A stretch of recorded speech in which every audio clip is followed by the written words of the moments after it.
You've been sharing your work throughout the semester and have received feedback from others.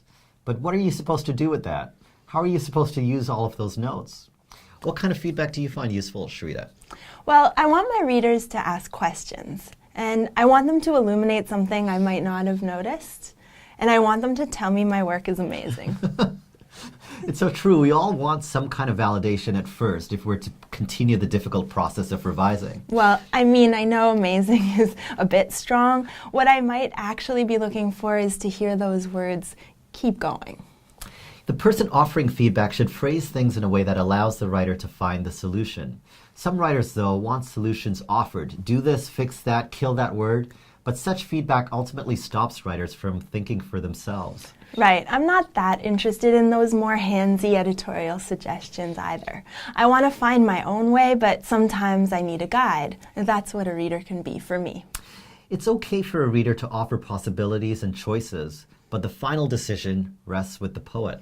Yeah, and like we were talking about way back when we were discussing close reading, I want the reader to tell me about their experience of reading the poem, what parts come alive for them. So if we go back to that thermal map metaphor we used, I want my reader to indicate what parts hold the most heat.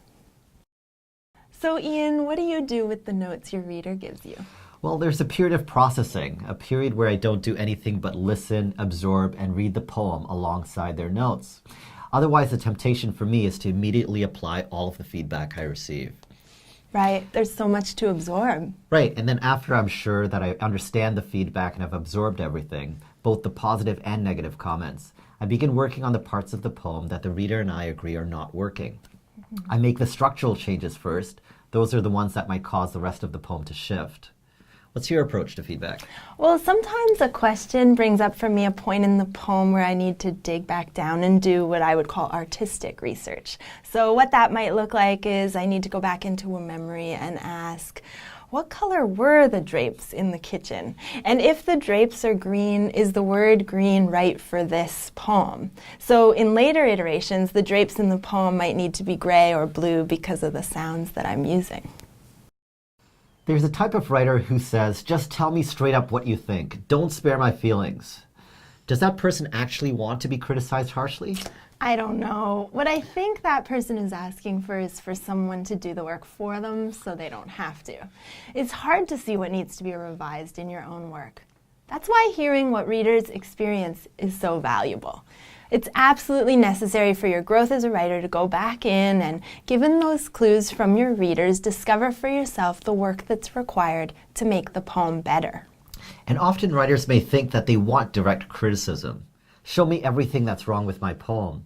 But then they find themselves unable to handle the emotional fallout from that. And that creates bad blood between themselves and the poem, and a prickly relationship between themselves and the reader. Totally.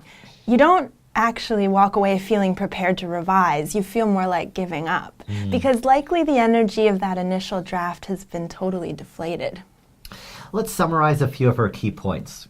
Number 1, be sensitive in how you deliver feedback. Number 2, take what you need at the time and ignore the rest. Number 3, take time to process feedback before responding.